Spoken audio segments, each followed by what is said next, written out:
සිරිපා කරුණාකරන මේ වසරේදී සඳගැල තැන්න පාර ඔස්සේ අපි වැටිලා තිබෙන ගමන් මාර්ගය තුලින් සිරිපා කරුණාකින් සඳහා මේ වසරේදී 11 වෙනි වතාවටත් ගමන් කරන සුන්දර පරිසර පද්ධතියකින් තිබෙනා වූ මේ සඳගැල තැන්න පාර ඊටාම දැකුම් කළු පාරක්. විශේෂයෙන්ම මේ සඳගැල තැන්න පාරෙන් වැටෙන්නේ හැටන් පාරෙන් එන මහගිරි දඹේ ගාවට වැටෙන පාර. වැල් මුල් මතින් ඒ වගේම ගල් මතින් එන සුන්දර පාරක් තමයි සඳගැල තැන්න පාර.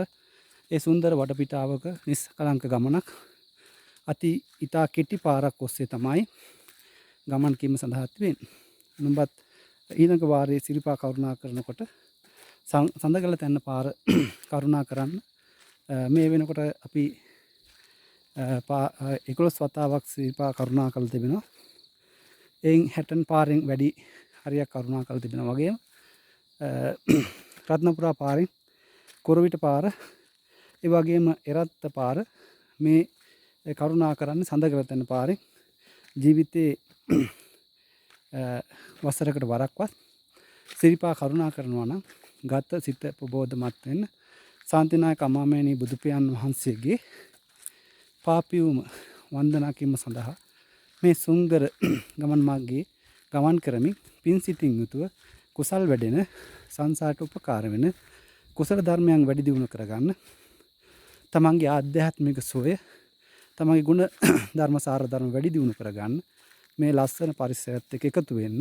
පරිසරයත් එක්ක එකතු වෙනකොට ඔබ ඉවත දාන පරිසර හිතකාමී වෙන්න ඔබ ඉවත දාන ප්ලාස්ටික් බෝතල් ඒ වගේම චුයින්ගම් ටොපික් කොළ ආදී ද්‍රව්‍යයන් සිලි බෑග් නොදිරන ද්‍රව්‍යයන් පරිසරයට මුදා හරිමින් වළකින්න.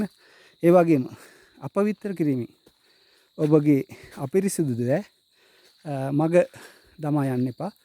ඒ නිසාවෙන් මේ පරිසරයට ලොකු හානියක් වෙනවා. ඒ වගේම සුන්දර වටපිටාව අපේ දුවා දරුවන්ට අනාගතයට දැක බලා ගැනීමට මේ රක්සිතය තුළ ජීවත් වෙනා වූ සතා සිව්පාවට ඔවුන්ගේ පරිසරය තුළ ජීවත් වෙන්න අපි අවසර ඉඩකඩ ලබා දෙන්න ඕනේ. නිසා මේ ලස්සන පරිසරය තුළ ඔයත්ෝ සිරිපා කරුණා කරන්න මග වශයෙන් තෝරා ගන්න ඕන. ඉතා වටිනවා මේ රූක්ෂ ගස් මතින් ඒ මුල් මතින් ලස්සන පරිසරයක් දිස්සෙනවා වගේම සෝභා සෞන්දර්ය විඳ ගනිමින් අපි නාගරිකරණය තුළදී අත්විඳින්නා වූ නොයෙකුත් කම්කටොළු මැද මේ සුන්දර පරිසරයකට ආවට පස්සේ අපේ වෙනම ලෝකෙට දුරකථන වලින් ඈත් වෙලා ටීවී වලින් ඈත් වෙලා මේ සුන්දර පරිසරයත් එක්ක අපිට ගමන් කරන්න වින්දනය කරගන්න අතීතයට ගමන් කරන්න ජීවිතේ නැවුම් වූ අත්දැකීමක් විඳ ගන්න පුළුවන්කම තිබෙනවා. ඒ කාරණා සිහිපත් කරමින් ඔයත්තන්ට තෙරුවන් සරණ ප්‍රාර්ථනා කරමින් මේ සුන්දර පරිසරය තුළ මේ වසරේදී ඔයත් සිරිපා කරුණා කරනවා නම් මේ සුන්දර පරිසරයත් එක්ක ගමන් කරන්න. ඒ වගේම ඊළඟ වාරයක හරි ගමන් කරනවා නම් මේ සඳගැල තැන්න තුලින් මාර්ගය තුලින් ගමන් කරන්න ඉතා කෙටි වූ මාර්ගයක් තුලින් කරුණා කරන්න පුළුවන්. විශේෂයෙන් තනියෙන් ගමන් කරනවට වඩා පිරිසක් එක්ක දෙතුන් දෙනෙක් එක්ක ගමන් කරනවා නම් හොඳයි. කිසිදු හානියක් නැහැ. කැලෑ පාරේ යන්න පුළුවන්. හැබැයි මේ පාරේ තියෙන තවත් කාරණාවක් තමයි මහගිරි දඹේට යනකම් විදුලි බුබුලු නැහැ. රාත්‍රී කාලේ ගමන් කරන්න අපහසුයි. ඒසාවෙන් දවල් කාලේ තමයි මේ මාර්ගේ ගමන් කරන්න ඕනේ. දවල් කාලේ අපි මේ වෙනකම්ම ගමන් කළා. අපිට කිසිදු සතෙක් නම් මුණ ගැහුන්නේ නැහැ. ඒ නිසා පෙලක් වෙලාවට සත්තු සර්පයෝ ඉන්නවා.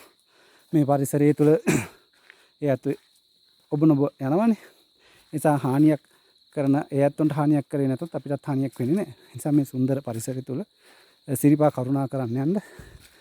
ඒ යන ගමනේදී සුමන සමන් දෙවියන් හඳුනන වහන්සේ සිහිපත් කරලා මාර්ගය පිවිසෙන තැන චාරිත්‍රය තිනවා.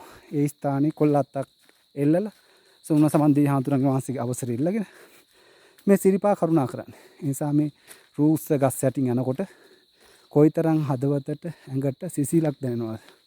හිත නිවිච්ච බවක් දැනෙනවා. හිත මනස සංසුන් වෙනවා. රැයි හඬ මැද්දේ කුරුමිනියන්ගේ නාද මැද්දේ පරිසරය අමුතුම වින්දනයක් කරන්න පුළුවන් හොඳ පරිසරයක්. නිසා මේ පරිසර වින්දනය කරන්න. මේ රටේ අපි ඉපදිලා වාහන සද්ද, වාහන දුම, කෑකෝ ගහන සද්ද, ස්පීකර් සද්ද, හෝන් සද්ද, ඒ වගේම සංගීත වාදන සද්ද, ඒ වගේ අමිහිරි අත්දැකීම් කන් දෙක අපි ශ්‍රවණය කරන්නේ. හැබැයි මේ පරිසරය තුළ හරි නිහඬියාවක්, හරි මිහිරි බවක් දැනෙනවා. ඒක වින්දනය කරන්න. නිසා ඔබටත් මේ සඳගල තන්න පාරෙන් ගමන් කරනවා නම් ඉතා වටිනවා. ඒ කාරණා සිහිපත් කරමි. ඔබ සැමට තෙරුවන් සරණ ප්‍රාර්ථනා කරමි. මුනි සිරිපා වන්දනා කරලා ලබා ගන්නා කුසලය ඔබ සියලු දෙනාටම ශාන්තිනායක මහමෑණි බුදු පියාණන් වහන්සේගේ පාපියුම වන්දනා කළා සමානව. ඒ කුසලය මේ ශ්‍රවණය කරන ඔබ සැමට ලැබේවා. නුඹගේ සියලු බලාපොරොත්තු ප්‍රාර්ථනා ඉෂ්ට සිද්ධ වේවා. වැඩි වැඩි සිරිපා කරුණා කරන්න ඔබ සැමට අවසරය ලැබේවා. සුමන සමන් දෙවි පිහිටෙන් ඔබගේ බලාපොරොත්තු ප්‍රාර්ථනා ඉෂ්ට සිද්ධ වේවා. යහපත් ආකාරයෙන් සිරිපා කරුණා කරන්න ඔබ සියලු දෙනාටම ශක්තිය ධෛර්ය ලැබේවා. ඔබත් සිරිපා කරුණා කරනකොට හදවතට එකඟව තුරුණුවන්ගේ ආශිර්වාදය ශාන්තිනායක මහමෑණි බුදු පියාණන් වහන්සේ වන්දනා කරනවා කියන සිතුවිල්ලෙන් ගමන් කරන්න. සුමන සමන් දෙවියන් වහන්සේගේ පිහිට සරණ ඔබ සැමට ලැබේවා. සම්මා සම්බුදු සරණයි.